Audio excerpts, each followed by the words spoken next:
The Atheist Debates Patreon project presents AronRa and his thoughts on debating.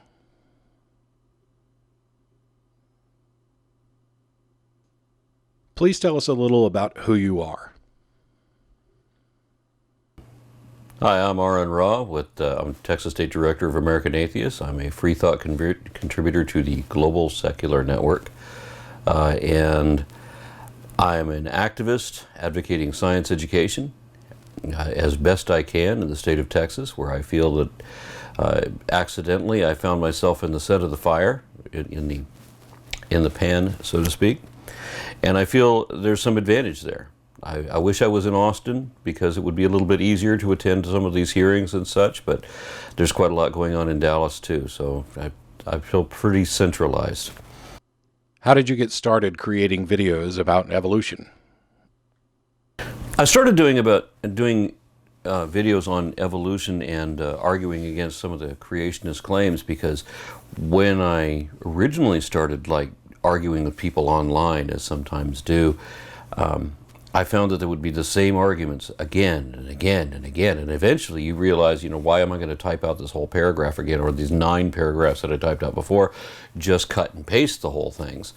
And so rather than having whole conversations with each new person where you're cutting and pasting the same thing again, I thought that here's the advantage. You have all these people that are going to church sometimes twice a week, and they're reading their tracts, their little videos that they're getting at some of these seminars, and they're having all of this misinformation delivered to them. And the only way that they're going to get the correct information is if they pay for a college education and spend a few years at that before they get to this level. So somebody needed to come up with something that was for people of short attention spans and minimal education. 10-minute videos explaining what the problems are with this argument. And my favorite example of that is when people say, well, there's no transitional species, we never found the missing link. Yeah, we did. and here it is, and here's a few hundred of the transitional species, and I'm very specific about it. I don't just use the excuse that every species is transitional. There's a much more strict definition that even the creationists refer to, but even by their own definition, we have hundreds and hundreds of them.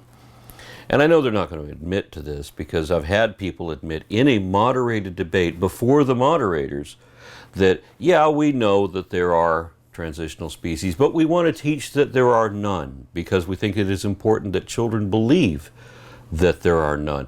And I couldn't believe that somebody like this would admit to knowing better and lying on purpose.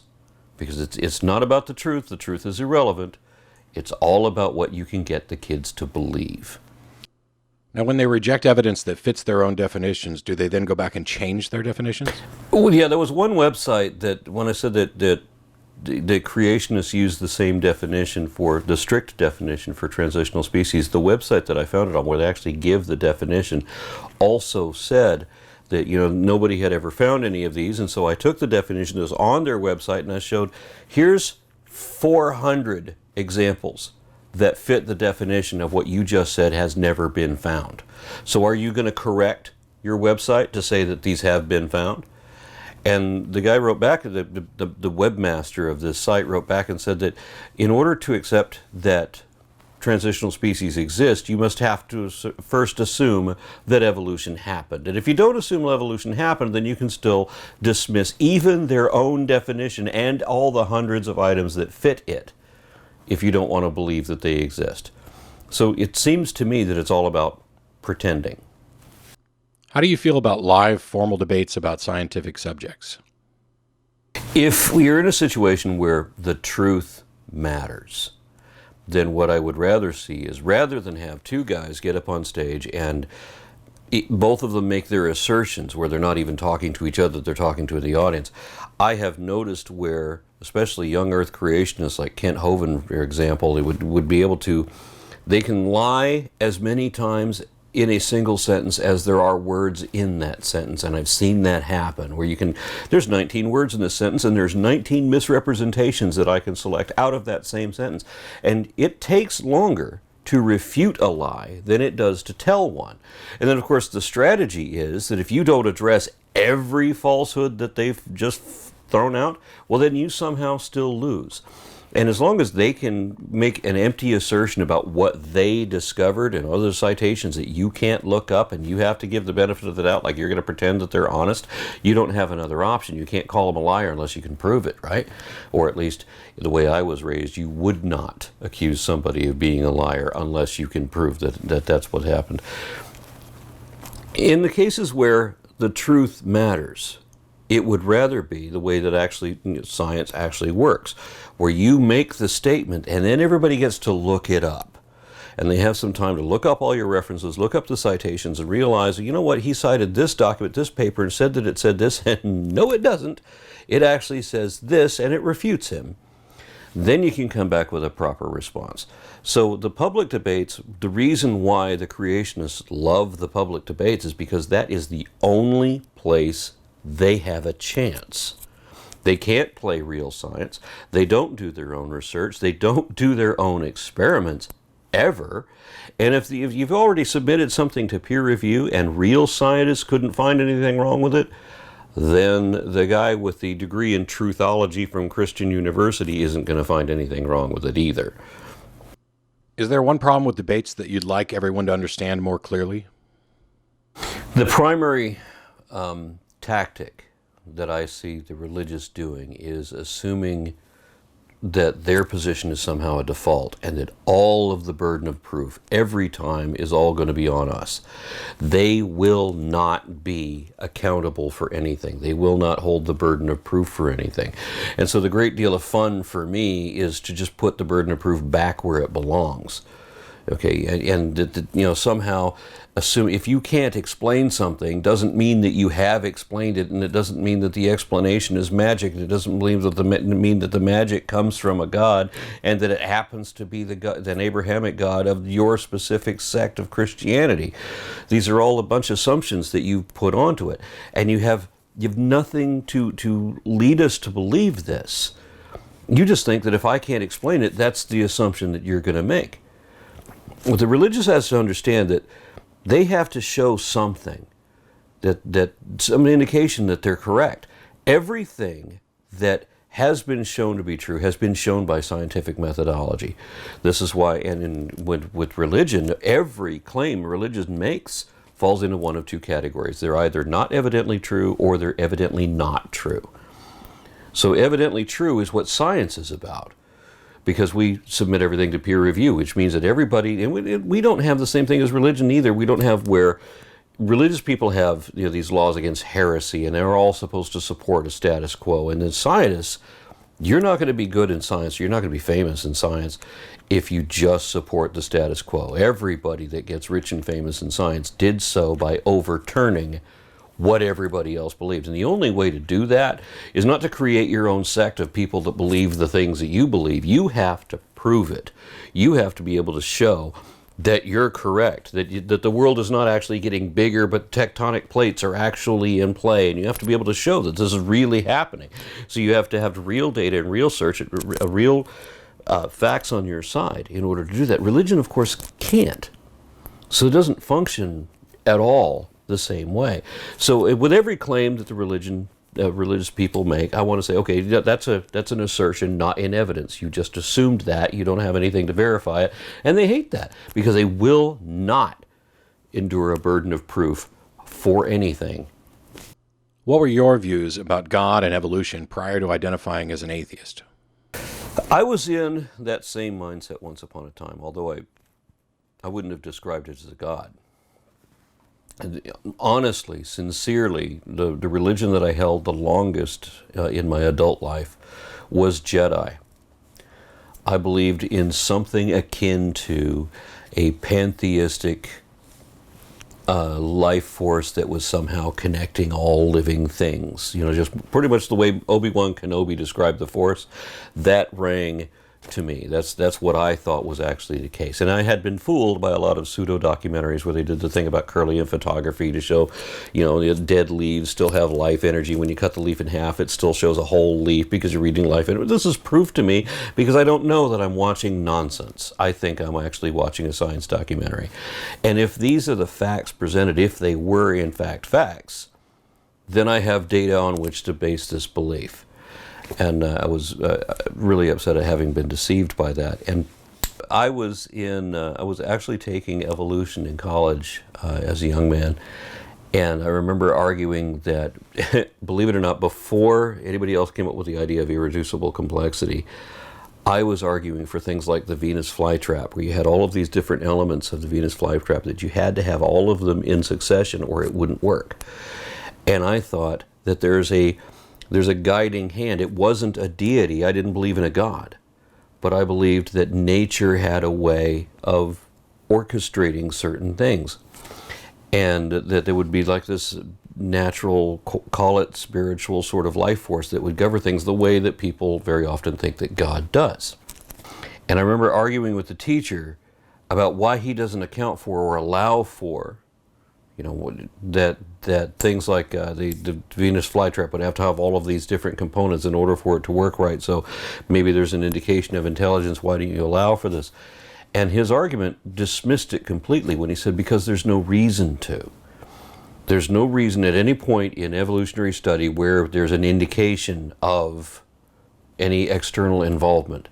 There really isn't a need. You can show all of these different things you would argue for in irreducible complexity. You can actually show, if you look at it, how these different things developed independently and then became, symbiotic later on.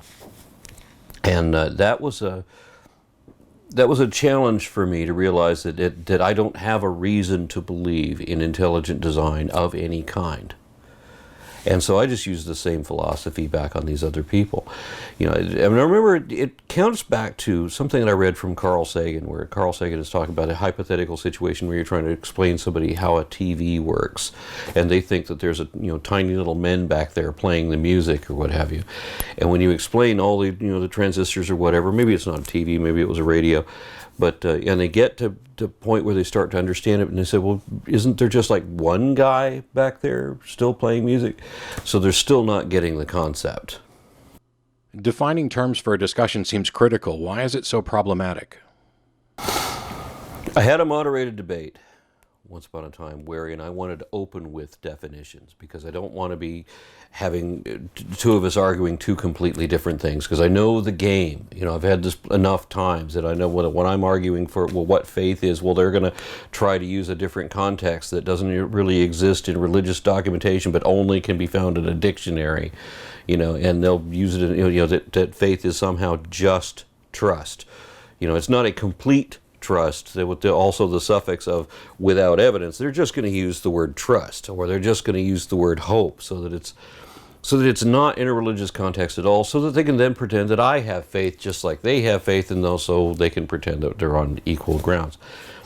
And several other things where they want to say that evolution is some kind of godless Darwinism, whatever. And I want to use the actual definition of what evolution is, where macroevolution isn't trees giving birth to grasshoppers or something like that, but the actual definition. So I laid out, prior to this debate, a series of definitions, the best way that science could describe them, the way I could verify that they were correct.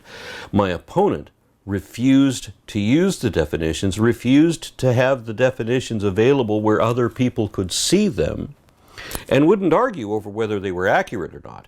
Instead, he told me, let's leave the words undefined and let the audience figure out what they think those words should mean. And then, of course, just tells me that, he knows that it's a game. He knows that he's actually, it's some kind of a flim-flam shell game that this guy is doing. It actually has nothing to do with any kind of understanding of what is actually true. So why do you engage in debates on these topics?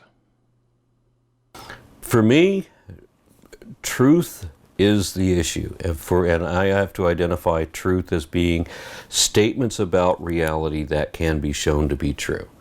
When you get up on a stand in a court and you swear to tell the truth, the court does not automatically assume that whatever you're saying is the truth. It becomes the job of the court to show whether what you said was actually truth. And it's not just the truth because you say so, and it doesn't matter how much conviction you have behind the belief. You have to be able to show that it is true. You have to be able to show me the truth of it. Because if we're talking about what really matters is what's really true, and that would be my perspective. then we have to have something that we can verify. We don't have something that is just asserted, and you can't say that it's just true for you. You know, it has to be true for both of us. And it can't be a personal experience that can't be tested in some way. The only way that I can measure the validity of a statement is in how true we can show it to be. And if we can't show that it's true at all, then that statement has no value at all. How can we best ensure that we're citing reliable sources? Yeah, everybody wants to believe that the other people have a bias and the other people have an agenda and not this side. And my thought there is that when you're checking into sources, if you're doing news media, they might want to be honest, but the news media, in too many cases that I can cite, haven't reported a news story when it concerns science. They haven't represented it correctly, and sometimes that involves some very respectable people misrepresenting a scientific discovery. The only way to really tell that the information that you're checking on is accurate is if you happen across something in the news where they found X and X means this, what have you. Take that information and look up the original documentation in the peer-reviewed literature. Some of it is behind a paywall, but you can usually find at least an abstract that will lead you to something that you can read the full document on. And I find that when you get it in the peer-reviewed literature, now you know what it really says and what it really means. As I said, there's some examples of scientific discoveries that when you see them in the news, they're sensationalized, they're made to sound interesting, and then they're not accurately represented. And if you're checking on sites that have a clear agenda, you know, like they're from some religious organization and they're advocating a religious position, I would suspect that. Now, just because the website that you're talking about ends in edu instead, does not mean that the educational organization has an agenda against the religious position. It means that the religious position still hasn't made its argument evident and is therefore beneath serious consideration. It hasn't warranted discussion until there is some evidence to indicate it. How do we scientifically establish a theory? When we're talking about when science gets it wrong, there's two aspects to look at. One is you go back a couple of hundred years and we were wrong about pretty much everything. And science formed a lot in the last, say, 3 centuries. The concept of what a theory is, for example, has changed almost entirely. Where a theory was 300-400 years ago, it was an idea that you came up with that then had to be proved. Now, in order to establish a theory, you have to prove it first. We had to show that all life forms were made out of cells. Well, after it had been proved that all life forms were made out of cells, now you've established the fact which establishes the theory. Because now a scientific theory is a field of study. It's not something to be proved or even more disproved. It's a body of knowledge or a field of study that includes laws and facts and hypotheses that are testable. Everybody wants to argue that the theory of gravity is not a theory of gravity, it's a law of gravity. Well, no, it's the theory of gravity, and it includes several Newtonian laws, and then Einstein threw in a couple on top of that. And now you have 2 overlapping theories that make the theory of gravity. And so theory in science doesn't mean what people commonly think that it means. Is there an apologetic argument or tactic that bothers you more than others? The argument that bothers me the most are what I call the lies of equivocation and projection, where they say that you have faith in science. They want to project faith onto me, and then they want to say that their religion is supported by evidence. And these are why I call it equivocation. First of all, you're projecting your own faults onto an opponent that will not share any of those flaws. And then you're trying to claim validation that is exclusively in the realm of science because you don't have evidence that's on your side. And when people say, well, you know, that God invites us to reason in this one passage in the Bible, but if you read it correctly, it doesn't actually mean reason in any kind of sense that a reasonable person or a rational person would recognize. Because Again, it's forcing you to listen to an authoritarian dictate, and if you don't, then you are faced with a threat of a fate worse than death. This is not reasoning. This is not, Christians tell me all the time that they are freer thinkers than any free thinker is because they know God. Well, how does that make you a free thinker?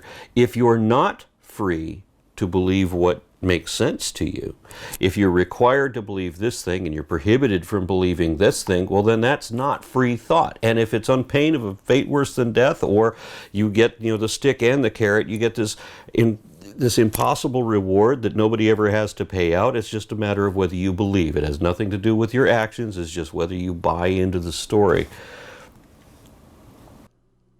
Do you have some resources that you'd like to recommend? I would like to steer people to mainstream science sources, and probably the best one that I'm aware of right now, especially for easy reference for people that are just beginning to get grips on the concept, is Berkeley University's Evolution 101. It's a website, and it does explain a lot of the basic complex concepts very well. And also, of course, the National Center for Science Education, which is geared for explaining evolutionary concepts to people who don't have a college education and are trying to get the basic concept of that. What about this idea that science so often gets it wrong? And people say that science changes all the time, and that's true, science does change all the time. But when they're talking about when science got it wrong, again, look at what you see in the newspapers. Every time there's a new paleontological discovery, the news story has to say that it's going to cause everyone to rethink their theories, as if every new piece of information proves everything previous to be wrong. But that's never been the case. What it means is that science acts very much like a game of 20 questions. Now, you may have a false idea, but the first few questions you ask will narrow you down. You may still have a false idea, but it's within this ballpark. And so each new piece of information will change your understanding, but it becomes more precise, more focused, more accurate. And so science changes all the time because it gets better. This video is made possible by supporters of the Atheist Debates Patreon project. You can find more information and add your support at patreon.com/atheistdebates.